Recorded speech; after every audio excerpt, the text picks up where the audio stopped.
Shalom saudara-saudara, pada bagian yang pertama kemarin saya sudah menyampaikan tentang hati-hati terhadap pengajaran Injil yang lain. Kemarin sudah saya singgung bahwa ada perbedaan yang kontras terhadap Injil yang lain dan Injil yang diberitakan oleh para rasul tentang Injil Yesus Kristus yang bermuat tentang kebenaran. Dan kebenaran itu tidak bisa dirubah dengan apapun juga, sekalipun katanya ada malaikat dari sorga yang datang untuk memberitakan dalam tanda kutip Injil yang lain. Dan hari ini kita sama-sama membaca kebenaran firman Tuhan yang terdapat dalam surat Galatia pasalnya yang pertama ayatnya yang ke-11. Siapkan hati dan pikiran kita untuk membaca dan merenungkan firman Tuhan hari ini yang terdapat surat Galatia pasalnya yang pertama ayatnya yang ke-11. Demikian kata firman Tuhan. Sebab aku menegaskan kepadamu saudara-saudaraku bahwa Injil yang kuberitakan itu bukanlah Injil manusia.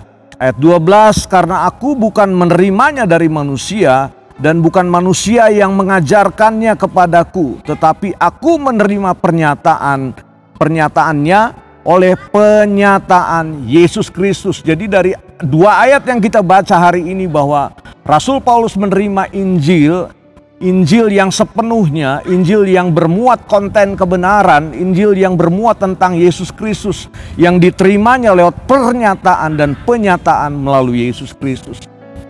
Jadi Injil inilah yang perlu kita dengar hari-hari ini, bukan Injil yang berbicara tentang kemakmuran, bukan Injil yang berbicara tentang sesuatu yang di luar jalur, tetapi ada keseimbangan di dalamnya. Ada berita tentang penderitaan, tetapi juga ada berita tentang kemenangan. Ada berita tentang salib Kristus, ada berita juga tentang bagaimana penderitaan, segala hal yang kita lewati dalam bentuk kita mengiring kepada Tuhan dalam mengikut Tuhan Yesus sebagai Tuhan dan Juru Selamat kita. Kita harus melewati berbagai macam proses dalam kehidupan kita. Itu yang orang seringkali menyebutnya sebagai memikul salib. Bahkan dari sejak awal Yesus Kristus berkata, kalau engkau ingin mengikut dan menjadi muridku, engkau harus memikul salib dan menderita setiap hari.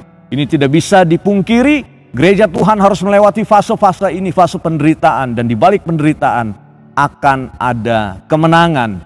Dan saudara-saudara, hari ini kita membaca pernyataannya bahwa Rasul Paulus menerima kebenaran Injil ini dari Yesus Kristus langsung. Dari ayat 12 kita melihat bahwa pernyataan yang dinyatakan oleh Rasul Paulus, dia langsung dapat ilham dari Tuhan Yesus dan Tuhan Yesus sendiri yang mengajarkan kebenaran-kebenaran ini. Makanya kalau kita membaca Alkitab atau kitab suci tiap-tiap hari, baca setiap kata demi kata, kalimat demi kalimat. Karena di dalamnya ada kebenaran yang akan diseberangkan sehingga kita menjadi serupa dan segambar seperti Kristus.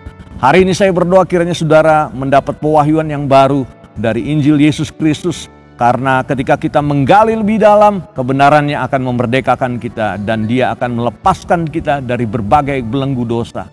Kiranya doa saya menyertai saudara, mari kita datang pada Tuhan.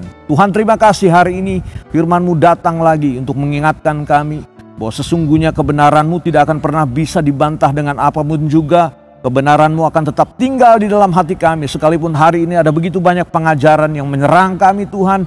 Untuk membongkar bangkir gereja Tuhan. Untuk membuat kami jauh daripada Engkau. Tetapi kami percaya firman-Mu yang berkuasa itu akan memerdekakan kami. Akan memberikan satu pencerahan yang baru dalam kehidupan. Sehingga kami nggak akan goyah terhadap kebenaran Tuhan. Kiranya firman-Mu tinggal di dalam hati kami. Dan bersuara terus dalam jiwa kami.